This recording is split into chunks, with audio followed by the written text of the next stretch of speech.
الحمد لله الذي رفع السماء بغير عماد وبسط الأرض فراشا وخلق لها الأوتاد اما بعد.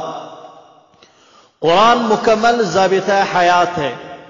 اس میں انسانی زندگی کے ہر شعبے کے بارے میں رہنمائی موجود ہے، مگر اسے سمجھنا آسان نہیں جب تک معلم کائنات رسول اللہ صلی اللہ علیہ وسلم کی احادیث مبارکہ سے مدد حاصل نہ کی جائے.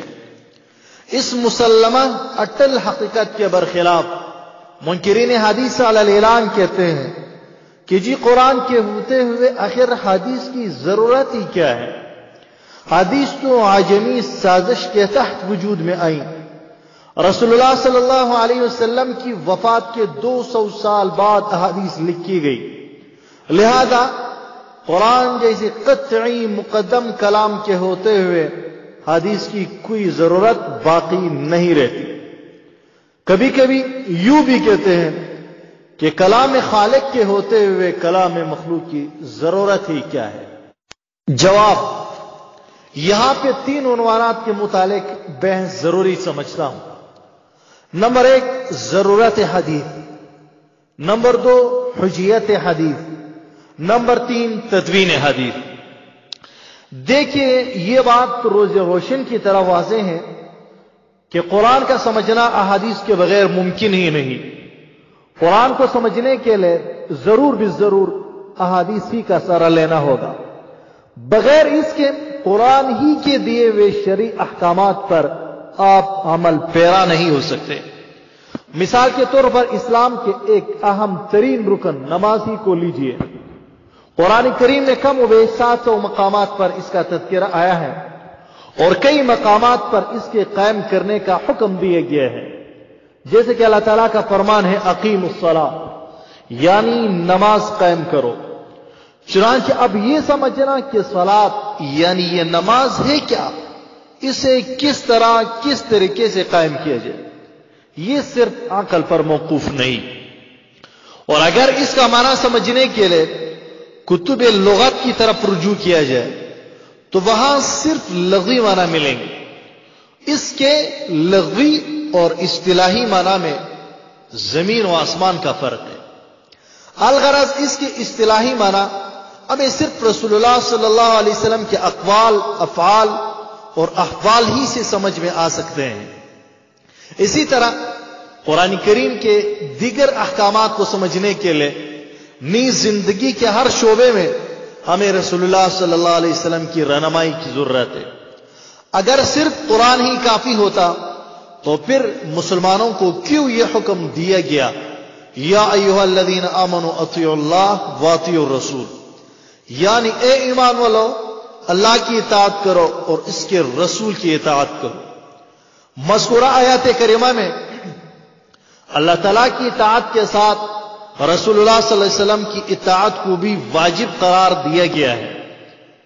یہاں پہ منکرین حدیث کہتے ہیں کہ اطاعت اس آیات میں بحیثیت رسول ہونے کے نہیں بلکہ بحیثیت حاکم ہونے کے.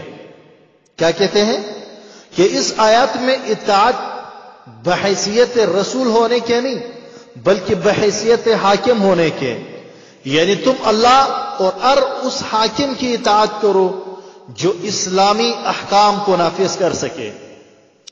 لیکن یاد رہے یہ منکرین حدیث کا مغالطہ ہے. مذکورہ آیات میں اطاعت بحیثیت رسول ہونے کے ہے نہ کہ بحیثیت حاکم ہونے کے، کیونکہ اسی آیات مبارکہ میں آگے عام مسلمان حاکم کے لیے اولی الامر منکم کے الگ الفاظ آئے ہیں. پوری آیات یوں ہے اطیعوا اللہ واطیعوا الرسول واولی الامر منکم. یہ قاعدہ بھی یاد رہے کہ یہاں اطیعوا الرسول کا جملہ استعمال کیا گیا ہے اور یہ ایک مسلمہ قاعدہ ہے کہ کسی اسم مشتق پر کوئی حکم لگایا جائے تو مادہ اشتقاق اس حکم کی علت اور مدار ہوتے ہیں. جیسے اکرم العالم، عالم کی عزت کرو، تو یہاں اکرام کی علت علم ہے. بالکل اسی طرح اطیعوا الرسول میں اطاعت کی علت رسالت ہے نہ کہ حاکمیت. اطیع الرسول میں اطاعت کی علت رسالت ہے، نہ کہ حاکمیت. لہذا قرآنی احکامات پر عمل پیرا ہونے کے لیے یہ ہماری ضرورت ہے کہ بحیثیت رسول ہونے کے رسول اللہ صلی اللہ علیہ وسلم کی اطاعت و احادیث مبارکہ کو اپنی زندگی کا لازمی حصہ بنائے. حجیت حدیث، جس طرح قرآن احکام شرع میں حجت ہے، اسی طرح حدیث بھی حجت ہے، اور اس سے بہت سے احکام شریعت ثابت ہوتے ہیں. چنانچہ اللہ تعالیٰ فرماتے ہیں وَمَا آتَاكُمُ الرَّسُولُ فَخُذُوهُ وَمَا نَهَاكُمْ عَنْهُ فَانْتَهُوا، یعنی جو کچھ تمہیں رسول عطا فرمایا وہ لے لو، اور جس چیز سے منع فرمایا اس سے باز رہو.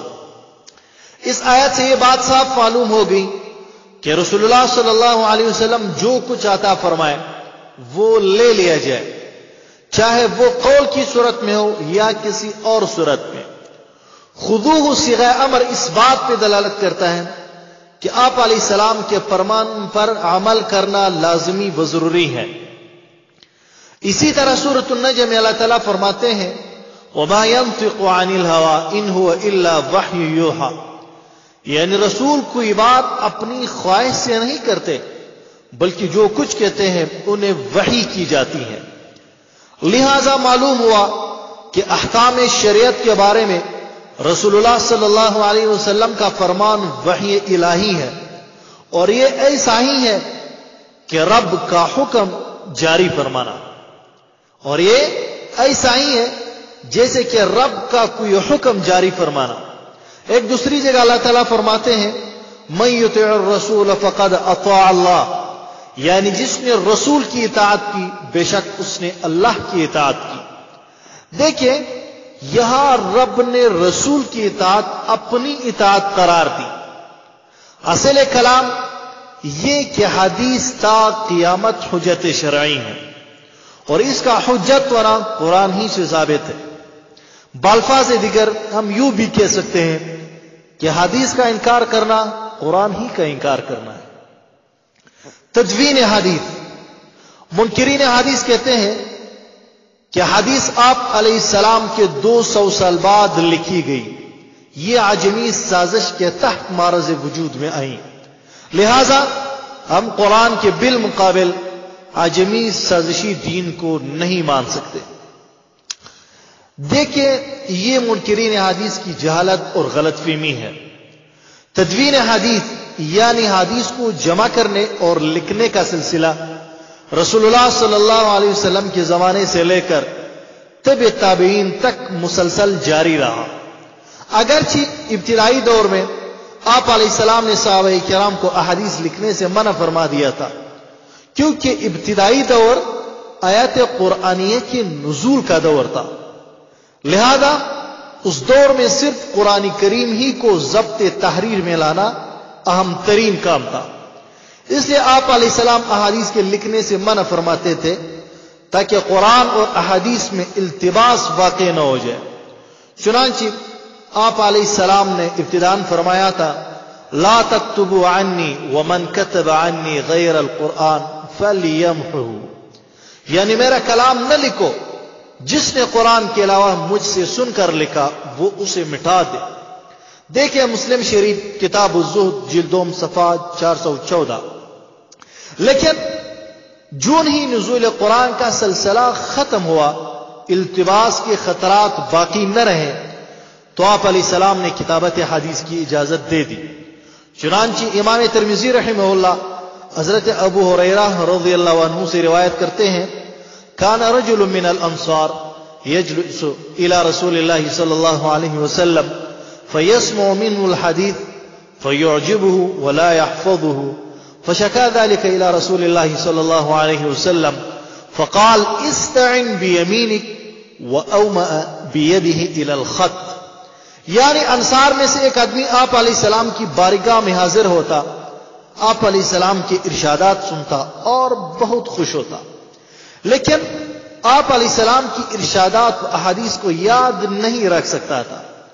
اس نے آپ علیہ السلام سے اس بات کی شکایت کی تو آپ علیہ السلام نے فرمایا اپنے دائیں ہاتھ سے مدد لو اور ساتھ اپنے مبارک ہاتھ سے لکھنے کا اشارہ فرمایا۔ ایک اور حدیث ترمذی شریف میں امام ترمذی رحمہ اللہ لکھتے ہیں کہ صحابہ کرام آپ علیہ السلام کے پاس بیٹھ کر احادیث لکھا کرتے تھے۔ ان میں عبداللہ بن عمر بن العاص رضی اللہ عنہ خاص طور پر قابل ذکر ہے۔ یہی وجہ ہے کہ حضرت ابو ہریرہ رضی اللہ تعالیٰ عنہ نے ان کے بارے میں ارشاد فرمایا، ما من اصحاب رسول اللہ صلی اللہ علیہ وسلم احد اکثر حدیثا منی الا ما كان من عبد الله بن عمرو بن العاص فانه كان يكتب ولا اكتب، یعنی عبداللہ بن عمر بن العاص رضی اللہ عنہ کے سوا صحابہ کرام میں سے کوئی بھی مجھ سے زیادہ احادیث محفوظ کرنے والا نہیں، کیونکہ عبداللہ بن عمر بن العاص رضی اللہ عنہ احادیث لکھا کرتے تھے اور میں نہیں لکھتا تھا۔ لہذا معلوم ہوا کہ تدوین حدیث یعنی حدیث لکھنے کا سلسلہ آپ علیہ السلام اور صحابہ کرام کے عہد مبارک ہی سے جاری ہے، اور آپ علیہ السلام نے بذات خود اس کی اجازت مرحمت فرمائی ہے۔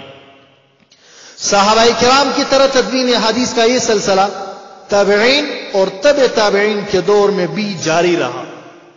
تفصیلات کے لیے تدوین حدیث کے موضوع پہ لکھنے والی کتب کی طرف مراجعت فرمائیں۔ یاد رہے، اور وہ بات جو رسول اللہ صلی اللہ علیہ وسلم کی طرف منسوب کر دی جائے حدیث نہیں کہلائے گی، بلکہ اس بات کی ثبوت کے لیے کہ یہ حدیث ہے یا نہیں اس کی سند دیکھی جاتی ہے، یعنی اس حدیث کے راویوں، بیان کرنے والوں کے حالات، صفات اور دیگر لوازمات دیکھے جاتے ہیں۔ مثلا ان کا ایک دوسرے سے سماع یعنی حدیث کا سننا ثابت ہے بھی یا نہیں، اور آیا یہ سلسلہ آپ علیہ السلام تک متصل ہے یا نہیں۔ راویوں کے اسی سلسلے کو سند یا اسناد کہتے ہیں، چونکہ اس سے حدیث کی صحت و سقم یعنی اس کے صحیح بغیر صحیح ہونے کا پتہ چلتا ہے۔ اسی لیے علماء و محدثین نے اس اہم ترین موضوع کے لیے باقاعدہ مستقل فنون علم اصول الحدیث اور فن اسماء و رجال مدون فرمایا ہے، جس کے ذریعے انہوں نے احادیث صحیحہ وغیر صحیحہ کو الگ الگ کر کے دودھ کا دودھ اور پانی کا پانی کر کے دکھایا۔ اللہ تعالی ہمیں اتباع کامل نصیب فرمائے۔ وآخر دعوانا الحمد للہ رب العالمین۔